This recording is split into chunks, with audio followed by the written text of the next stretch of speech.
up to date, but Oh, but yeah, no, I look forward to the longer version of your presentation and listen. thank you. It was really amazing to do as well, and just to talk to so many people.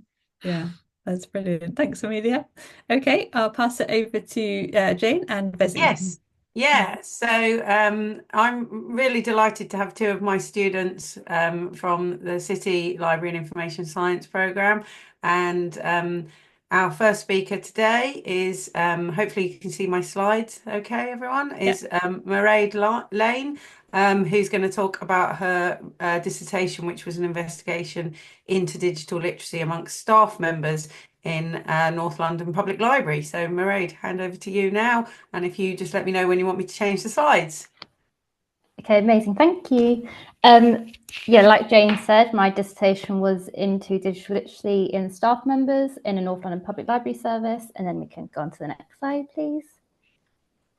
So the main reasoning behind the dissertation was because I did work in a public library at the time. And so I know I wanted to research into public libraries. I wasn't sure what sort of area. And then I did Jane's information literacy and open access module. And that's why I learned about the online media literacy strategy report, which basically deemed public libraries as one of the main facilitators of digital and information literacy to the local community. And it said that public library staff themselves were teachers of online safety, and they helped to support the community to analyze information confidently. If you could go on to the next slide, please. Thank you. So the research focused solely on public libraries, and the International Federation of Library Associations and Institutions described a public library as a building that houses a collection of books and other loanable materials, which is free at the point of use, provides equal access to all, and is publicly funded by the local government. Public libraries facilitate outreach and activities to benefit the public. So public libraries in the United Kingdom are increasingly being viewed as social infrastructures. So they support the community in a multitude of ways that far exceeds the loaning of books and knowledge dissemination. Libraries are now being seen as unofficial creches, homeless shelters, language schools, and asylum support providers.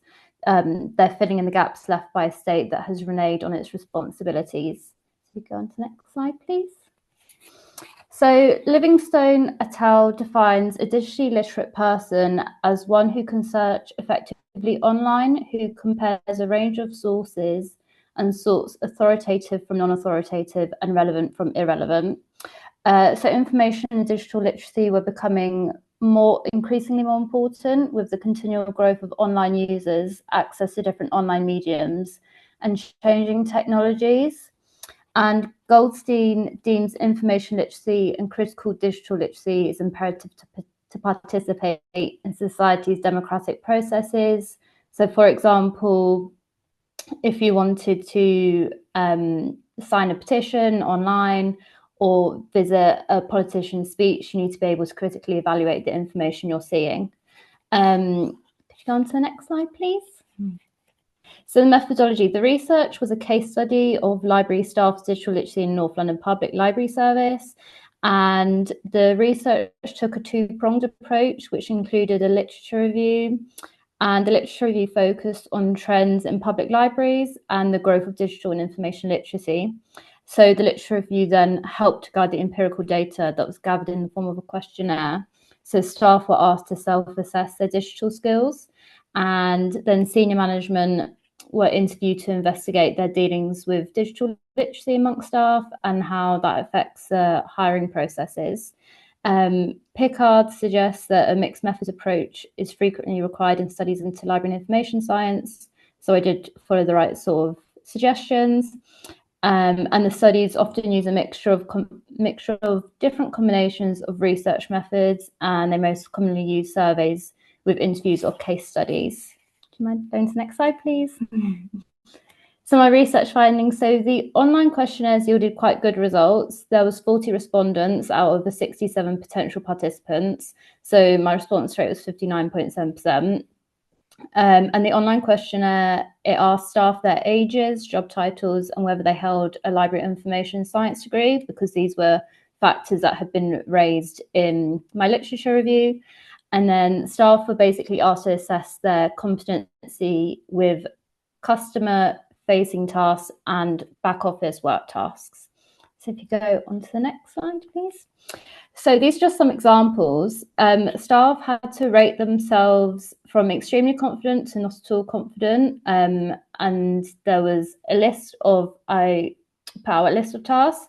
So I generally found that staff rated themselves quite highly with basic IT tasks. So for example, you can see when they were helping a customer find specific books on library management systems or Google, they rated themselves they rated themselves extremely confident, with 85% rated themselves that. And it was the same with creating, updating library cards. So again, using their library management systems, majority of staff were extremely confident. However, I did notice it was a trend that when tasks were harder, they weren't as basic. They tended to struggle more. Their confidence was lower. So, for example, when they were helping customers evaluate the credibility of websites, the staff rated themselves extremely confident. Only 30% of staff rated themselves that, as compared to 85%. And if you go on to the next slide, please. So then these were back office tasks. And again, these are just some examples, because there's about 10 or more of the sort of different examples they could choose from. So again, they generally, when it was easier tasks, they rated themselves quite highly. So again, using their library management system, they really rated themselves highly on that. So drawing and updating stock on library management systems, they were extremely confident. 80% were extremely confident.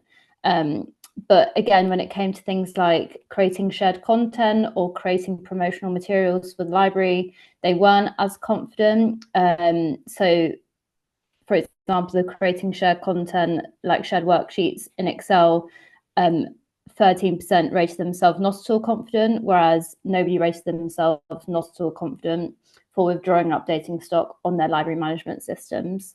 And the next slide, please. Thank you.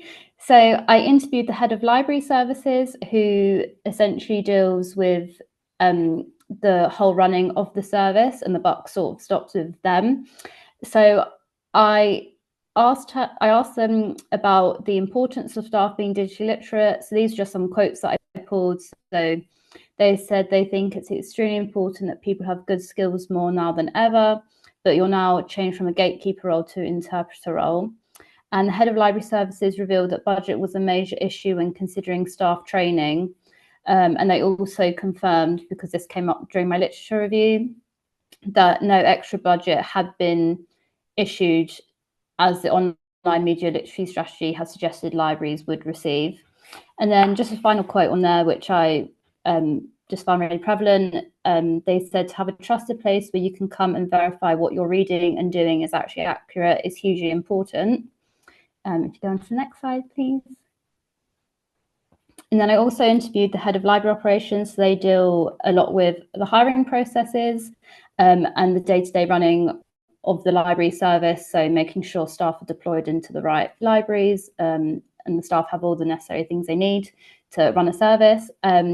So I asked them about the hiring processes and how they've changed over the past few years. And again, you can see on the quote, they said, we're moving more towards tests to assess someone's digital skills. So they're demonstrating and showing us. They also marked budgeting as a massive concern for public libraries and digital literacy in public libraries. They said you have to rely on colleagues to deliver it, especially digital skills, and that comes with its own risks, as you could be taught by someone who's not particularly confident in themselves.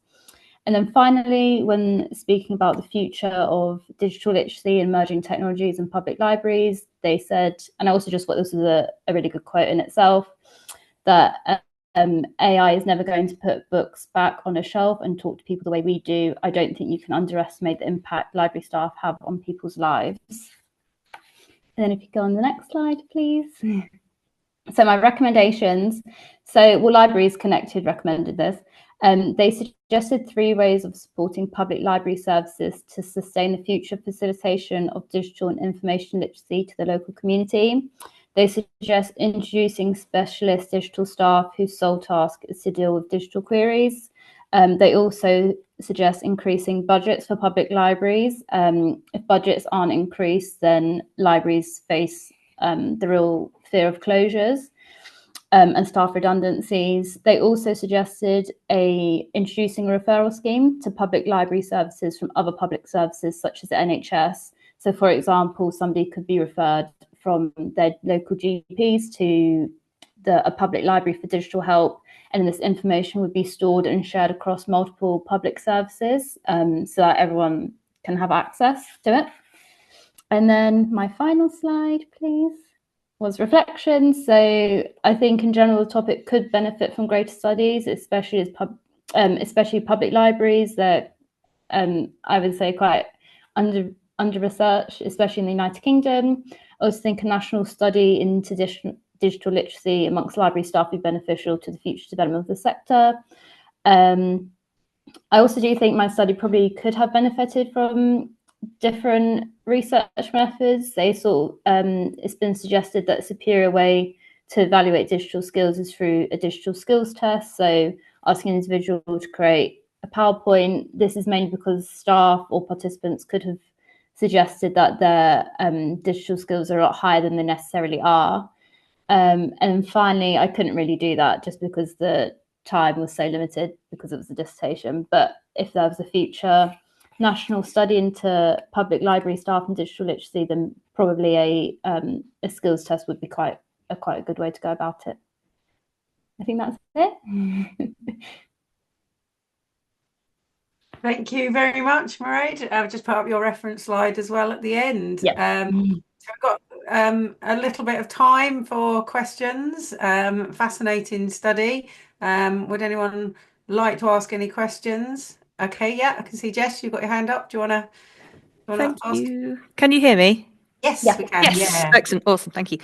So this is really interesting. I know a few library assistants who work in a public library in Leeds, and they've all gone through like this massive restructure recently because the roles have changed so much. But because of the nature of their union, the unions got involved and they can't change their job descriptions, which is fair because they've been employed on that contract. Do you think that as we see more digital skills being brought into people's expectations of their roles and their job descriptions, that some of the more soft skills that are going to be phased out? Or do you think it's going to be like you've got to be able to do everything? Because what worries me is that we're going to have a lot of people who are very, very good at showing people how to use Excel and PowerPoint and what have you, but don't know how to, helpfully escort somebody to a bathroom or whatever. Do you know what I mean? Is that making sense? It does make sense. I actually found that in my interviews because I did ask the managers to rate sort of the importance of digital skills and digital literacy in the staff, what became sort of more important, like rhyme time or digital literacy, and they all said there is no level of importance. You have to do it all. It's just the day-to-day running of a library. It has to go ahead. You have to do rhyme time in the morning and then create statistics on, I don't know, loaning of books in the afternoon. That's the way that it has to work for them. It's just these library assistants who are just going to be like so multifaceted. These people who can do everything and still get paid naffle as well. Yeah. Sadly. Yeah, I think it's a really good question. Thank you, Jess. Thank you. Have we got any more questions for Mairead? Okay, well, if there may be some at the end, we'll have some time for questions at the end. So please stay on the line. Thank you so much. That was fantastic. So really pleased you were able to join us to present your fascinating study.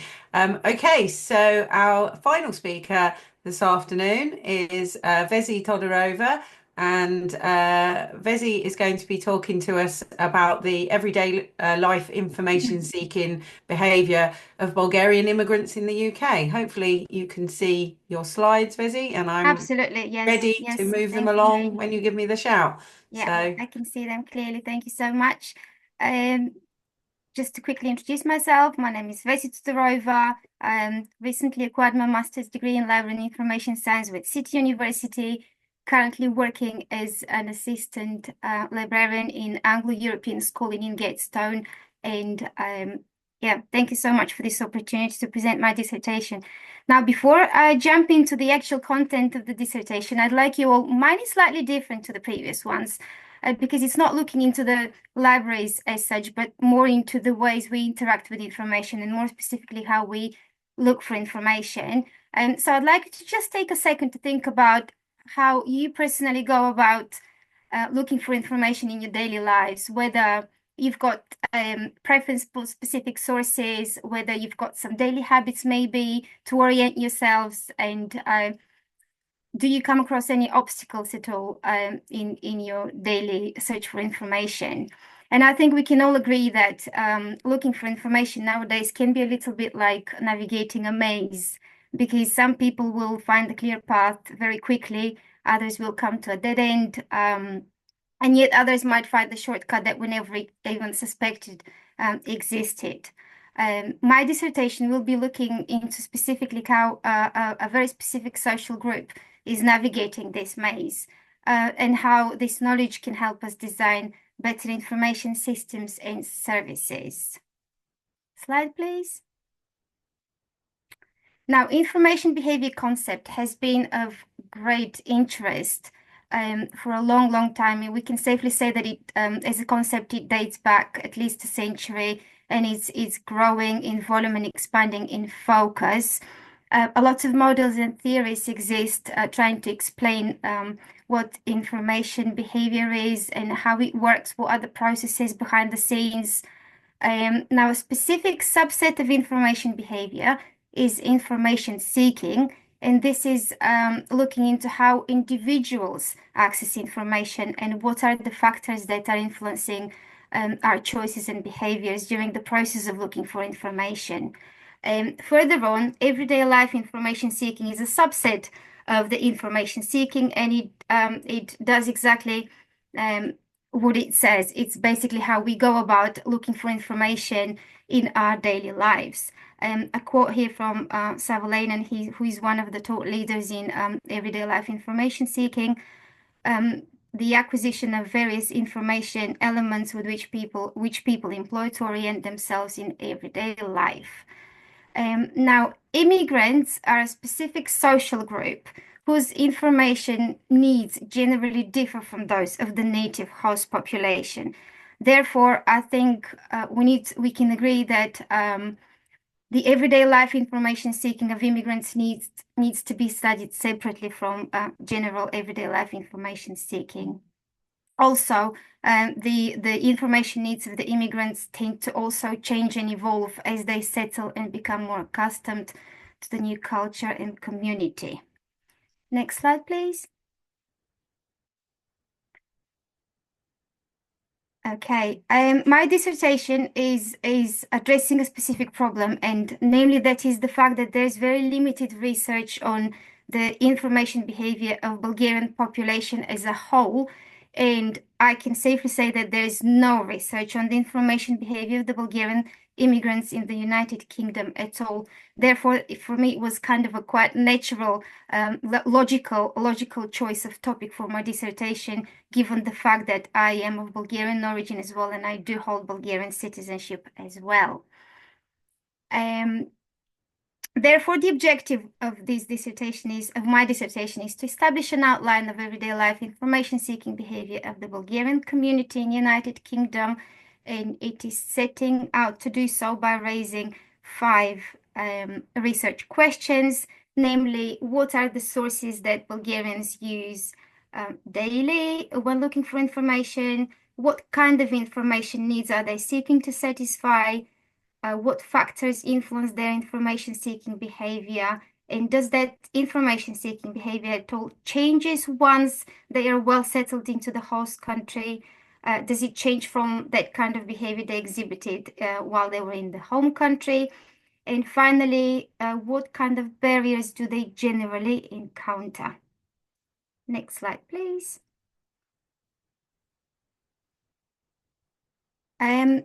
My project is set within the post-positivist paradigm, which recognizes the existence of objective facts, however, which also allow for subjective interpretation. And also, I have chosen the mixed methods approach, which is generally the most popular approach in the information behavior studies. Because because it allows for because it allows to combine quantitative and qualitative data, and also allows for a more in-depth insight into trends and tendencies into the information behavior. I have chosen the method of descriptive survey in the form of a questionnaire, and I will explain why in the next slide, please. The questionnaires are generally among the most popular choice for data collection, especially among more inexperienced researchers like myself, as it avoids direct contact with the respondents. Also, it has a much greater reach. It can be disseminated electronically much quicker, and most of all, and in my case, most importantly, because it allows for the collection of anonymized data, because I distributed my questionnaire via my own personal social network, and also via online applications. Therefore, the chances for me to know the majority of the respondents was really big. So I wanted to avoid any potential bias while analyzing the data. The sample was chosen by convenience again, because the questionnaire was addressed and it was distributed among Bulgarian residents via social networks. Next slide, please. Okay. Interestingly, the findings are giving us a couple of very interesting insights. I think mainly the most important thing is we can say safely that the online sources were the predominant sources of information that the Bulgarian community was reaching out to in their daily information seeking. For example, online news media and networking sites. Social media generally was preferred in terms of frequency and being the most important source as well. Now, interestingly, the public libraries were never consulted as an information source by a striking 44% of the respondents. And the library was also deemed as the least important source of information, which can be explained by the fact that the Bulgarian immigrants are coming to the host country with different perception about the public library. They bring with themselves different perceptions of the public library, and therefore they had no expectations to find any important daily information in the public library. I think this was probably one of the most striking discoveries from my research. Also, social and family connections and family members, although consulted daily by striking 72%, were actually deemed as unreliable and not a very important source of information. So yes, we are still reaching out to our family and to our friend groups for keeping us up to date with news and information, but we don't necessarily think that the information that we gain from them can be trusted and is reliable. Information about the home country still sought, yes, 100%. The findings confirmed that Bulgarian community, although deeply settled, because all of the respondents were long settled, meaning that they've been in the country for longer than 5 years, were still actually looking and actively seeking for information about their home country. The reasons for this were quite various. Some of the participants thought that there is a big chance for them to actually go back to their home country, settle back into Bulgaria eventually for various reasons, especially after the wake of Brexit. Others were simply interested of the current affairs in Bulgaria because their parents were still there, their family was still there, so they wanted to stay in touch and they wanted to know what's going on. If they needed to help them in any ways, they just wanted to have this basic awareness of what's still happening in their home country. Others were actually having and running some sort of business in their home country, so the economic status of Bulgaria was of big importance to them. So that's why they needed to stay in touch and were keeping a close eye on the current affairs in Bulgaria. Thank you. Next slide. Various information needs were exhibited by the respondents, ranging from politics, current events, education, economic news, down to personal interests.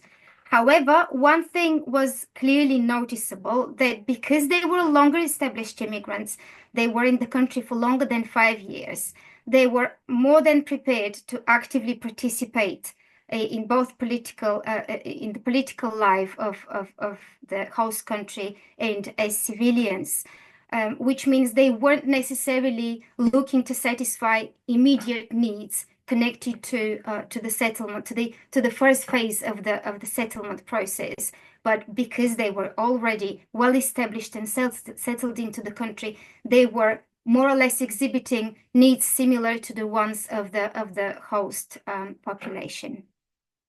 Next slide, please. Yes, mainly convenience and ease of use were the factors that were influencing the choice of sources.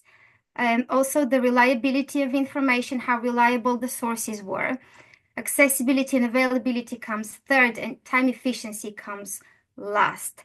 Now, the convenience and ease of use basically just confirms the principle of least effort, which states that people are generally looking for bigger and better outcome of their actions with the least amount of effort.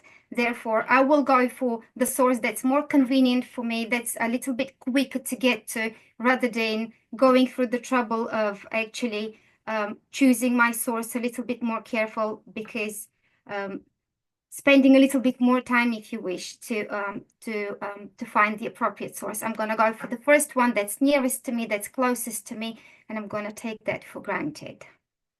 Next slide, please. Barriers to information seeking. The findings demonstrate a significant level of acculturation, because poor contact networks and language and cultural differences actually ranked very low in terms of barriers, and they were not considered massive barriers for information seeking. That again can just affirm the fact that because the Bulgarian immigrants are well settled and they've been in the country for longer than 5 years, they possess good knowledge of the English language, therefore, and they are more well adapted to the new culture. Therefore, cultural differences can be well managed and well balanced while looking for information. Time constraints, the lack of time was actually pointed as the main barrier to information seeking, which can partially be explained by the fact that all but one respondents were engaged in some form of employment. Therefore, good time management was important when they were looking for information. Also, one of the things that can be drawn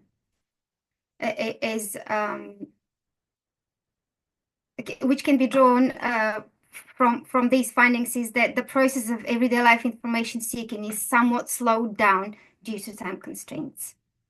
Thank you. Next slide. I'm very proud to say that my research project is actually unique. It's one of a kind. It's a pilot study because no such research has been done into the information behavior of the Bulgarian community.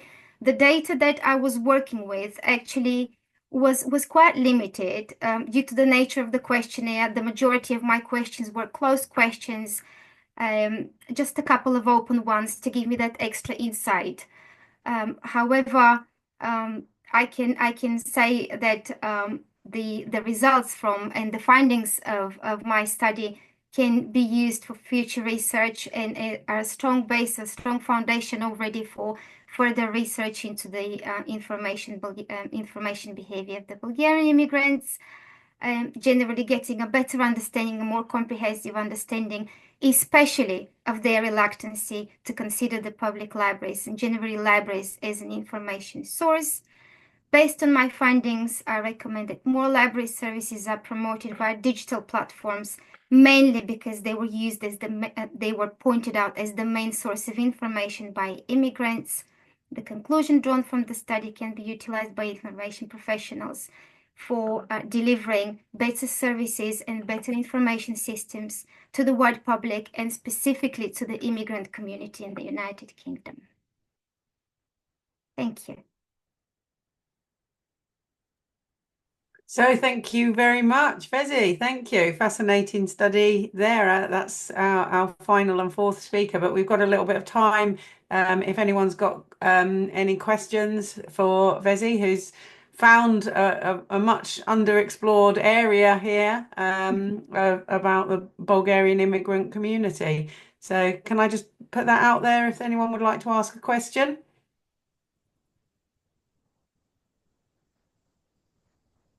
I can ask a quick question. Yeah, lovely, Alison. Yeah, just it was the survey in English or Bulgarian? Just It was in English. in It was in English. I distributed the online questionnaire via, as I said, via my own personal social networks, and it was open to anyone to complete. And I gave that information in advance that all the data will be collected anonymously. My expectations were that if people didn't speak English well enough, they just wouldn't take part in the survey. However, I must say the answers that I got to the open questions were quite short, quite concise. I would have really liked to get a lot more information, a lot more feedback, a lot more bigger responses that I can sort of expand on and elaborate on a little bit more. It was quite limited, the data that I worked with. It did give me some insights, but not an awful lot of explanation of why things were happening this way, particularly regarding the public libraries.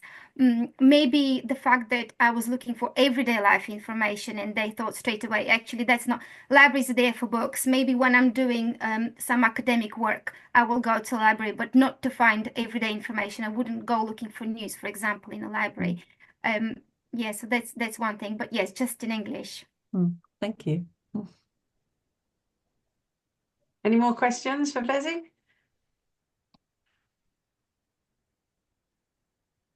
Okay, well, we've heard from 4 amazing speakers. Thank you very much, Vezi, and thank you, to Mairead. Thank you to Amelia and to Katherine. I think we come to the point, if there are any further questions that anyone would like to put to our panel, anyone who might be thinking or in the process of doing their LIS dissertation, you've got 4 people ready to offer you some experiences to share if you do want to ask them anything about how they came up with their topic, how they got on doing that research. But I'm also aware that time is getting on a Friday afternoon, so some of you may want to slip away quite soon as well. Alison, did you want to say anything else? No, just that everyone did brilliantly. You wouldn't be able to tell this was the first time many of you have presented. So congratulations. I know it's really scary. So it's really great to see such fantastic work. And really, you might go on and do future studies. Professional. Yeah, really professional, everybody, and fascinating work. And I've certainly been highlighting to my students that the Journal of Information Literacy accepts student contributions, and think we've got 4 contenders that should immediately think about writing this work up. So Absolutely. yeah. Mm. Okay, so if everyone can just join us in a final round of applause for Katherine, Amelia, Mairead and Vesi, and thank you so much, everybody. It was really lovely to see you. Thanks for joining our session this afternoon, and hope to see you at our next information literacy event. But have a lovely break, and see you in the new year. Thank you. Thanks everyone for coming. Thanks everyone for coming. Yeah.